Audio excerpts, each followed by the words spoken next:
자, 여러분 안녕하세요. 석진성 목사입니다. 훈민복음, 세상을 깨우는 말씀을 통해 하나님의 말씀을 실천하고 우리의 삶이 변화되는 귀한 시간이 되길 바랍니다. 오늘 이 시간 함께해 주실 귀한 패널분들 또 이 자리에 함께해 주셨습니다. 반갑습니다. 안녕하세요. 반갑습니다. 우리 서로 격려하겠습니다. 네. 또 한 주간 잘 지내셨죠? 네.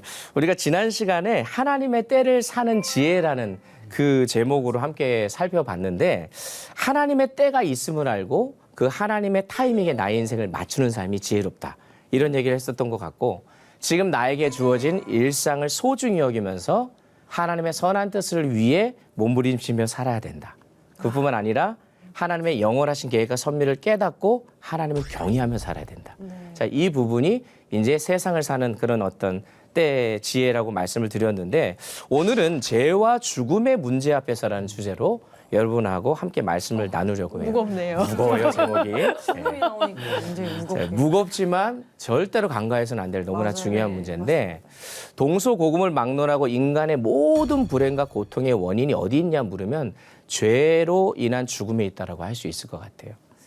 그래서 이 죄와 죽음의 문제를 해결하지 않고서는 인간의 진정한 행복과 기쁨은 있을 수가 없어요. 그래서 이 전도자가 이 죄와 죽음의 문제로 인해 발생하게 되는 이 세상 속에서의 여러 가지 다양한 문제들에 이제 주목하기 시작합니다. 주목하는데 특별히 오늘 본문에서는 정의라는 문제를 다뤄요. 그러니까 저스티스에 대한 부분을 다루고 있거든요. 질문을 던지는 게 이 세상은 과연 정의로운가? 그러니까 이 부분은 오늘날도 많은 이슈가 되는 그런 질문이기도 한데, 1980년대에 전국을 아주 떠들썩하게 했던, 그리고 공포로 몰아넣었던 화성 연쇄살인 사건, 아마 들어보신 적이 다 있으실 겁니다. 그런데 이 연쇄살인의 8차 사건의 범인으로 이렇게 몰려였던 20년 가까이 누명을 쓰고 옥살이를 했던 한 분이 계세요. 언론에서 여러분 보신 분들도 계시겠지만 윤성여 씨라는 분이 계십니다. 다행히 나중에 진범이 밝혀졌어요. 그래서 재작년인가요? 2020년 12월에 재심에서 무려 32년 만에 무죄를 선고받습니다. 근데 선고받고 나 다행이죠.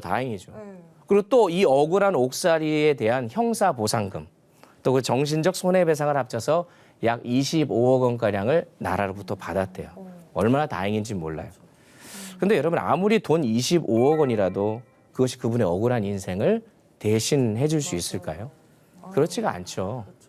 우리가 지난 시간에 살펴봤듯이 하나님이 우리에게 주신 이 시간이 얼마나 중요한지를 우리가 알고 있는데, 어떻게 돈 몇 푼과 인생을 우리가 맞바꿀 수 있겠냐는 거예요. 목사님, 돈 몇 푼은 아닌데요. 이렇게 또 질문하시는 분도 계실 텐데. 계산하고 있어요. 그렇다고 해도 그 돈과 이 시간을 바꿀 수가 없지 않습니다. 그래서 사실 이러한 잘못된 판결 때문에 억울한 사람이 생기지 않도록 하기 위해서 우리나라는 삼심제도라는 것을 두고 있거든요. 그럼에도 불구하고 이제 억울한 결정들이 날 때가 있고, 또 심지어 이 옥살이 할 뿐만 아니라 목숨을 그냥 잃게 되는 그런 경우도 많이 그동안 있어 왔어요. 여러분, 법원을 상징하는 그 저울 혹시 기억나십니까? 네네네. 이게 균형을 이루고 있어요. 이게 공의와 정의를 가리키면서 만민은 법 앞에서 평등하다, 뭐 그런 의미가 그 안에 담겨 있는데, 자, 그러면 이렇게 재판을 하고 법원 여러 가지 많은 그러한 어떤 공정한 일을 벌이는 일이 있지만 왜 이런 억울한 일이 자꾸 이 세상 속에서는 생겨날까? 과연 정의로운 세상이 돼야 되고 이것을 위해서 노력하는 일이 많이 있는데 왜 그렇지 못할까? 그것은 우리가 살아가는 이 해 아래의 세상에서는 완전한 공의와 정의가 이루어질 수 없기 때문인 거죠. 그래서 세상을 살다 보면 누구나 다 억울한 일이 있는 거예요. 그리고 어떤 분들은 또 이 세상을 살아가면서 여러 가지 많은 부당한 대우를 받을 때가 있는 겁니다. 아마 여러분도 그런 경험이 분명히 있을 겁니다. 그래서 전도자 코엘렛도 자신의 인생을 돌아보면서 그것을 깨달았다는 거예요. 그래서 본문 오늘 16절 말씀에 보면, 또 내가 해 아래에서 보건대 재판하는 곳 거기에도 악이 있고 정의를 행하는 곳 거기에도 악이 있도다라고 얘기하는 겁니다. 그러니까 예나 지금이나 이게 변함이 없는 거예요. 구조 자체가 그렇게 생긴 거죠. 이 그렇죠. 세상에. 이 인간이 살아가는 세상에는 이 공의와 정의가 완전히 이루어질 수 없도록 왜곡된 게 워낙 많다라는 겁니다. 그러니까 세상에서 가장 공정하게 법을 집행해야 하는 곳에도 악이 있다는 거잖아요. 그리고 악을 응징하고 정의를 행해야 하는 곳에도 부정이 있다라고 하는 해 아래 세상의 이 부정한 실태를 지금 전도자가 고발하고 있는 겁니다. 그러니까 우리가 살아가는 세상에서도 사실 비일비재하게 일어나고 있는 그러한 일입니다. 그러니까 힘 있는 자, 권력 있는 자는 어떻게 보면은 법의 판결도 그렇게 요리조리 잘 피해 다니는지 모르고 힘 없는 자들만 법의 판결을 받게 되는 그러한 좀 억울한 모습들. 그래서 세상이 굉장히 불의와 죄악으로만 가득 차 있는 것처럼 느껴져요. 그런데 오늘 이 본문에서 전도자가 말하고 싶은 것은 이런 정의롭지 못한 세상, 정치제도, 사회제도를 개혁하자, 뭐 손들고 반기를 드는 그런 내용이 아니고 보다 본질적인 것을 지금 이야기하고 있어요. 네. 바로 죄로 인한 인간 자체의 부패와 타락에 대해서 지금 이야기하고 있는 거죠. 그러니까 인간의 부패와 타락은 인간의 법과 제도를 통해 공의와 정의를 완벽하게 실현해낼 수 없다라는 것을 거듭 강조하는 거예요. 그래서 성경 구절 하나를 보면 시편 14편 2절 3절 말씀을 보니까 여호와께서 하늘에서 인생을 굽어 살피사 지각이 있어 하나님을 찾는 자가 있는가 보려 하신즉 다 치우쳐 함께 더러운 자가 되고 선을 행하는 자가 없으니 하나도 없도다. 하나도. 하나님이 유심히 봤는데 해 아래에 살고 있는 모든 인생들은 다 부패하고 타락해서 하나님을 찾는 자도 없고 다 치우치고 왜곡되어져서 선을 행하는 자들도 없다. 이게 하나님이 세상을 바라보는 그런 관점이고 모습이라는 거예요. 그러니까 하나님께서 우리들에게 은혜를 베푸시지 않으면 이런 인간의 제약된 상태에서 벗어날 수 있는 존재는 아무도 없는 거죠. 그러니까 우리가 인정해야 될 것은 우리가 살아가는 이 세상은 불의한 세상이다. 그리고 왜곡된 세상이다. 중요한 거는 여기서 우리가 어떻게 삶을 살아가느냐. 이제 그 부분을 오늘 여러분하고 좀 살펴보려고 하는데 첫 번째로 우리가 꼭 기억해야 될 것이 있습니다. 하나님의 심판의 때가 항상 있음을 기억하며 살아가야 됩니다. 자, 17절 말씀을 우리 장현 아나운서님께서 한번 읽어봐 주시겠습니까? 17절입니다. 내가 내 마음속으로 이르기를 의인과 악인을 하나님이 심판하시리니 이는 모든 소망하는 일과 모든 행사에 때가 있음이라 하였으며. 아멘. 하나님의 심판하시는 때가 반드시 있을 것이다라고 얘기하는 거죠. 그래서 히브리서 9장 27절에도 분명히도 말하게요. 한 번 죽는 것은 사람에게 정해진 것이요. 그 후에는 뭐가 있어요? 심판이 있으리니. 그래서 사실 죄인이라는 이야기를 듣고 싶은 사람이 누가 있겠습니까? 그리고 죄인이기 때문에 더더욱 듣기 싫은 것은 심판받는다는 얘기는 더 듣기 싫은 거죠. 맞아요. 그런데 우리가 기억해야 될 것은 내가 싫다고 듣기 싫다고 외면할 수 있는 그런 문제가 아니라는 거예요. 그래서 우리는 매주일마다 여러분이 사도신경을 통해서 고백하는 게 있어요. 굉장히 그냥 주문 외우듯이 막 우리가 암송을 외우고 하니까 의미를 잘 모르는데 여러분 거기에 굉장히 중요한 메시지가 있어요. 뭐냐면 살아있는 자와 죽은 자를 심판하러 오실 예수님을 내가 믿습니다. 라는 그 고백을 여러분 매주 해요. 맞아요. 그런데 과연 성도들 중에 정말 주님 마지막 오셔서 심판하실 주님에 대한 것을 의식하고 살아가는지 그게 의심스럽습니다. 그래서 이 세상에서는 정의가 왜곡되고 바르고 또 의롭게 사는 자들이 오히려 핍박을 당하는 것 같고 억울한 것 같지만 반대로 여러분 불법과 악을 저지르는 이들이 잘 되는 것처럼 보일지라도 결코 우리는 억울해할 필요도 없고요. 불평하지도 말아야 돼요. 오히려 더 의롭고 정직하고 바르게 살아야 됩니다. 하나님이 보고 계시잖아요. 그리고 17절 하반절 말씀이 기록하고 있는 대로 하나님께서 이 세상의 모든 불의와 죄악을 완전한 공의와 정의로 바로잡으실 그 마지막 때가 있다는 사실을 우리가 꼭 기억해야 될 줄 믿습니다. 사실 억울함으로 치자면 예수님보다 억울한 사람 있습니까? 없잖아요. 근데 예수님이 어떻게 하셨는지 아세요? 그 억울한 상황에서 베드로전서 2장 23절 한번 보실까요? 다 같이 한번 읽어볼게요. 욕을 당하시되 맞대어 욕하지 아니하시고 고난을 당하시되 위협치 아니하시고 오직 공의로 심판하시는 이에게 부탁하셨습니다. 여러분 예수님은요 하나님의 그 심판의 때가 있음을 알고 계셨던 거예요. 그러니까 예수님은 연약한 인간으로 오셨잖아요. 남이 욕하면 왜 욕 안 하고 싶겠어요? 인간의 모습이 그래요. 안 어울리네요. 그렇잖아요. 억울하게 하면 나는 더 대로 갚아주고 싶은 게 인간의 본성인데 예수님은 그렇게 하지 않으셨다는 거예요. 뭐 인내심이 대단해서 그러냐? 하나님의 때가 있음을 아셨다는 거예요.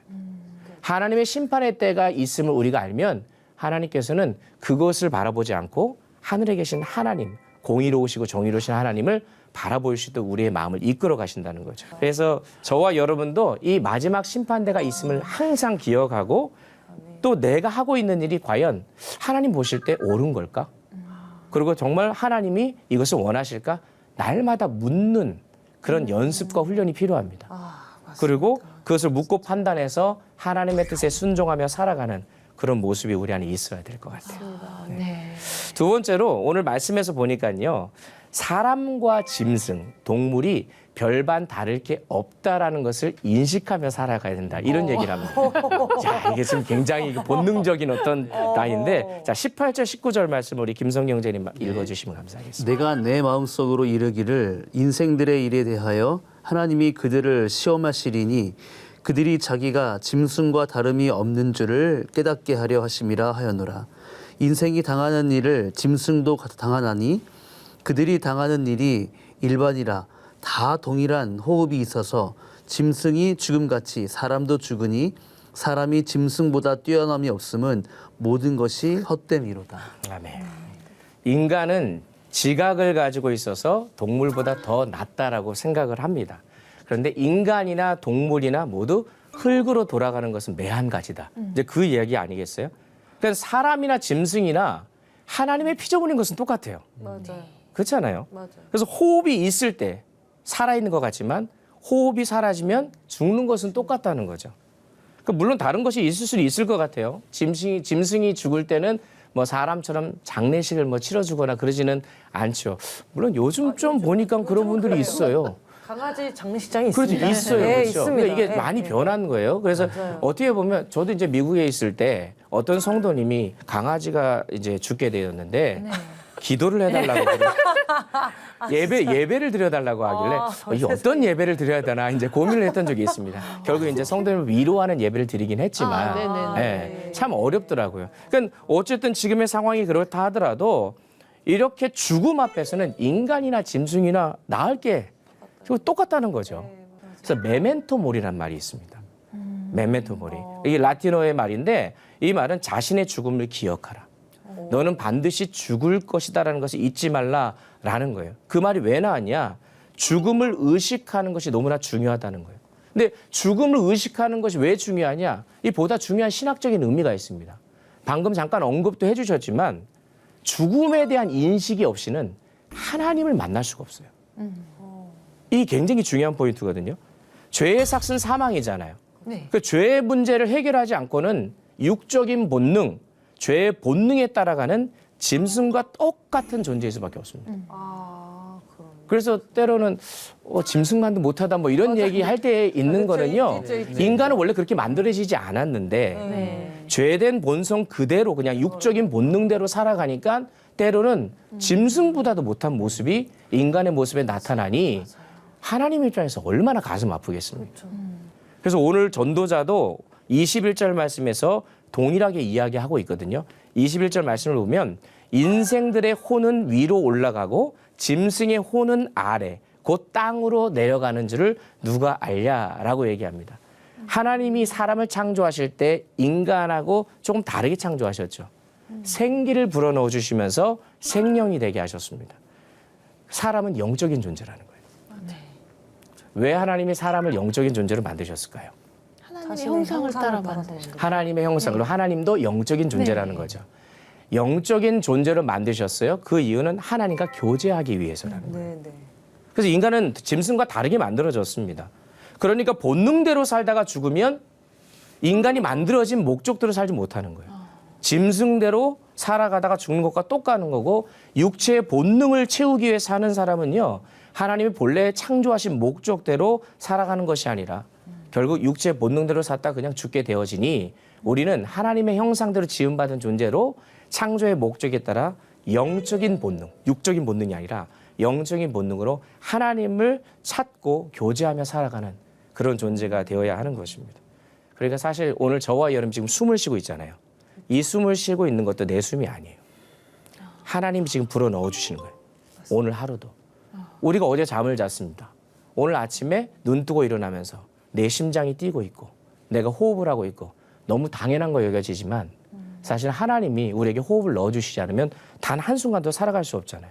그래서 성도는 불의한 세상에서 죄의 본성이 아니라 날마다 나를 살게 하시는 그 하나님만을 섬기면서 그분을 경외하는 영적인 본능을 쫓아 살아가는 존재가 되어야 하는 거예요. 마지막 세 번째로 좀 살펴봐야 될 것은 죄와 죽음의 문제로 가득 찬 이 세상에서 우리가 추구해야 될 마지막 한 가지는 나에게 주어진 분복에 즐거워하며 주어진 것에 최선을 다해야 된다. 자, 22절 말씀 우리 박찬선 자매님 한번 읽어봐 주시면 감사하겠습니다. 그러므로 나는 사람이 자기 일에 즐거워하는 것보다 더 나은 것이 없음을 보았나니 이는 그것이 그의 몫이기 때문이라. 아, 그 뒤에 일어날 일이 무엇인지를 보게 하려고 그를 도로 데리고 올 자가 누구이랴. 아멘. 아멘. 지금 이 전도자가요, 하나님께서 허락하신 몫을 즐거워하며 사는 게 가장 큰 복이다 이렇게 얘기하고 있는 거거든요. 여기서 몫이라고 하는 것을 다른 말로 분복이라고도 바꿀 수 있고 조금 원문의 의미를 살리면 상급이란 뜻도 있습니다. 상급. 예. 그러니까 하나님이 지금 나에게 주신 몫이 뭐라는 거예요? 상급이라는 거예요. 상급이다. 선물이다. 그래서 허무한 인생을 살아가고 있는 것 같지만 하나님께서 우리 자신에게 아까 호흡을 넣어주시고 숨을 넣어주시는 게 상급이고 선물인 거죠.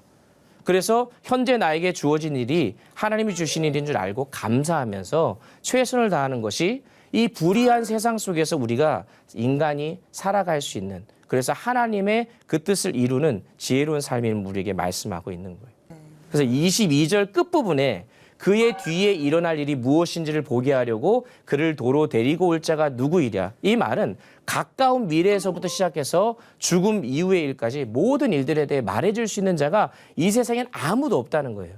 미래에 대해서 말해주고 일러줄 사람은 이 세상에 아무도 없다. 그러니 이것에 대해서 알 수 있는 방법은 이 세상에 전혀 없다. 그런데 미래를 알 수 있는 자가 누구라는 거예요? 해위에 계신 하나님만. 그래서 우리는 날마다 하나님의 눈과 시선을 의식하는 거예요. 비록 나는 미래에 대해서 알지 못하지만 영원하신 하나님께서는 나의 미래를 다 알고 계시잖아요. 그럼 그분의 시선과 눈이 나를 항상 함께하고 계시다는 것을 의식하면서 나에게 주어진 삶을 하나님이 기뻐하시는 삶으로 우리가 살아가고 만들어가야 되는 거예요. 여러분 각자에게 주신 일들이 있죠. 찬양 사역도 하시고 또 아나운서로 또 각자 가정에서 또 교회에서도 맡겨진 그런 사명들이 다 있을 거라고 생각합니다. 그게 여러분의 몫이에요. 그리고 그 몫을 나에게 맡겨주신 것에 최선을 다해서 충성스럽게 감당하는 것. 이것이 우리의 본분이에요. 왜 웃으셨어요? 그 의미가 뭘까요? 그 몫이 너무 버거울 때가 많아서 너무 많고 버거울 때가 많습니다. 왜 버겁게 느껴질까요? 그냥 뭐랄까 감당할 수 네. 없을 것 같으세요? 아니면은 그런 것도 있고요. 감당하기가 좀 내가 이걸 할 수 있을까라는 어떤 두려움이라든지 아니면은 이제 함께 하는 사람들, 그러니까 관계를 어쨌건 간에 그 몫들을 보면은 그냥 어떤 사무적인 일일 수도 있지만 보통 이제 사역을 하게 되면은 사람을 상대하는 일이 맞습니다. 훨씬 많잖아요. 네네네네. 근데 그 사람들로 인해서 저 사람을 내가 품을 수 있을까라든지 근데 또 이제 말씀을 듣는데 그게 너의 몫이니라 이러시는데 한숨밖에 안 나와요. 이걸 감당할 수 있을까요? 이러면서 이제 근데 생각하는 하나님이 거죠. 주신 그 자리는 최선의 자리라고 저는 믿습니다. 저도 그래서 우리가 감당할 수 있도록 하나님이 힘을 공급해 주실 거고, 그리고 어쨌든 우리가 일을 하고 누군가를 만나고 무슨 일을 할 때 사람을 만나지만 아까도 누가 톨스토이가 얘기했었나요? 지금 내가 만나는 사람이 내가 최선을 다해야 되는 네. 사람이 하나님께 맡겨주신 사람이거든요. 이런 생각 안 해보셨어요? 저 사람은 또 나처럼 생각하지 않을까? 역지사지의 마음으로. 그렇네요. 네. 그럴 수 있겠네요. 그래서 우리가 참 다 보면은 내 생각이 커요. 맞아요. 네, 그러기 때문에 그 마음이 또 생길 수도 있는 것 같아요.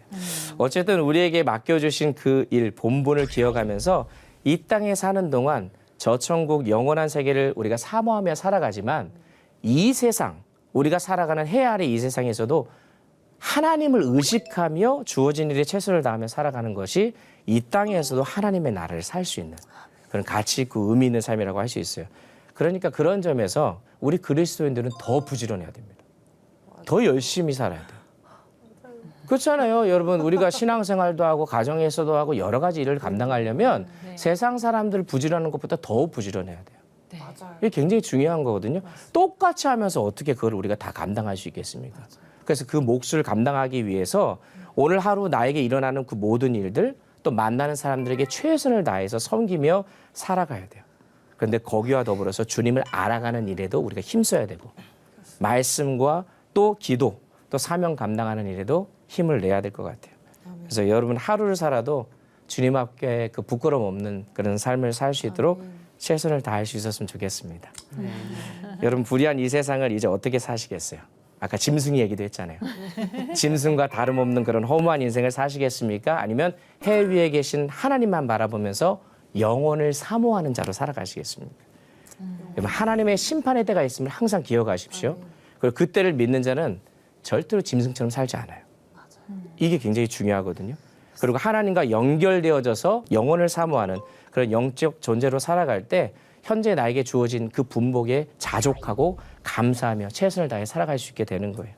그래서 여전히 죄악이 만연하고 불의한 이 세상을 저와 이를 맞닥뜨리고 있지만 힘들죠. 어렵죠. 그렇지만 성경은 죄와 사망의 문제를 이미 해결하신 분이 계시대요. 예수 그리스도이신 줄 믿습니다. 그 예수 그리스도 여전히 죄와 죽음의 문제 앞에서 허덕이는 우리지만 십자가의 죽으심으로 모든 문제를 해결하신 그 예수님을 나의 구주로 나의 인생의 주인으로 모시고 그래서 불의와 제약이 더 이상 없는 영원한 공의롭고 정의로운 그 하나님 나라를 꿈꾸며 버티면서 인내하며 살아갈 때 우리 하나님이 능력 주시리라 믿습니다. 자, 오늘 강의는 여기까지입니다. 자, 오늘 함께 나누시면서 생각되어졌던 것들 또 혹시 질문하실 거 있으실까요? 저는 그 오늘 뭐 시청하시는 우리 프로그램 시청하시는 성도님들도 그렇겠지만 저에게 있어서 좀 저를 좀 다시 한번 좀 지난 날의 시간을 되짚어 볼 수 있는 시간이었던 것 같은데 제가 목사님 강의를 들으면서 찬양이 하나 생각나는데 마지막 후미에 왜 성도님들 많이 들으신 찬양 중에 은혜라는 찬양이 있잖아요. 네, 요즘 많이 내 삶에 단연한 건 하나도 없었다. 이 모든 것이 은혜였다. 그런데 저는 지금까지 제가 하고 있는 여러 일들이 그냥 당연한 거라고 생각하고 살았던 것이 아닌가.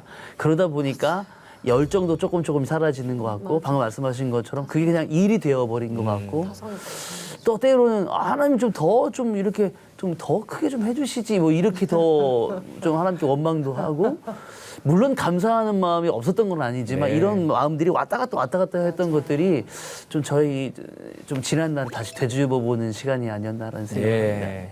그래서 날마다 내 마음을 다잡는 게 굉장히 힘듭니다.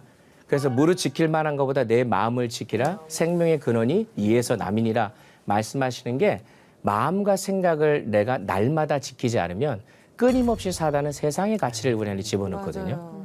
그래서 그것으로부터 내가 내 안의 것들을 이 마음을 빼앗기지 아니하여 날마다 몸부림쳐야 돼요. 그래서 흔들릴 수 있어요. 왜 없습니까? 세상이 그러한데 그럴 때 또 이 시간을 통해서 또 말씀을 통해서 그리고 하나님께 나아갈 수 있는 기도의 자리를 통해서 다시금 우리의 방향을 그쪽으로 잡는 거죠. 그게 우리에게 특권 아니겠습니까? 그러한 삶을 우리가 살아야 될 거라고 생각합니다. 네. 아니 성경 선생님께서 그랬지만 저희 자꾸 듣고 싶은 말 저도 그래요. 네. 사랑하는 딸아, 사랑하는 아들아, 왕 같은 제사장이다. 이런 것들의 위로를 참 많이 받는데 오히려 이렇게 내가 죽음과 심판 앞에선 죄인이라는 인식을 하고 살 때 진정이 깊이 있는 위로와 격려를 받을 수 있을 거라는 맞아요. 생각이 네. 오늘 들었어요. 말씀을 통해서요. 그러니까 죄인이라는 인식이 너무나 중요한 게 죄라는 것을 인식하는 순간은 이건 내 스스로 해결할 수 없다는 게 오기 때문에 하나님을 볼 수밖에 없어요. 이게 날마다 중노라 고백했던 사도 바울의 고백이니까. 그러니까 고백했을 때 그렇게 모든 걸 가졌던 사도 바울이 자신의 가진 모든 것을 배설물로 여긴다. 왜? 예수 그리스도를 아는 지식이 가장 고상하다는 걸 자기가 깨달았다는 거예요. 그럼 이거에 대한 말씀을 제가 항상 우리가 성도님들께도 말씀을 드리는데 내가 예수를 믿었기 때문에 예수님을 붙잡아야 되니까 나의 가진 모든 것을 배설물처럼 여겨야 된다. 이 말이 아니에요. 내가 예수님을 제대로 알고 나면 그 가치가 너무 커서 다른 게 안 보이는 거예요. 그러니까 우리는 이거가 아니고 하나님을 알기보다 나 예수 믿었으니까 의무감에 그럼 우리의 본능은 그렇게 될 수가 없어요. 여러분들도 누군가가 우리가 결혼을 할 때에 결혼의 의미 중에서 제가 어느 한 여성을 택하는 것은 어떤 의미인지 아십니까? 이 여성 외에는 내가 다른 여성을 보지 않겠다.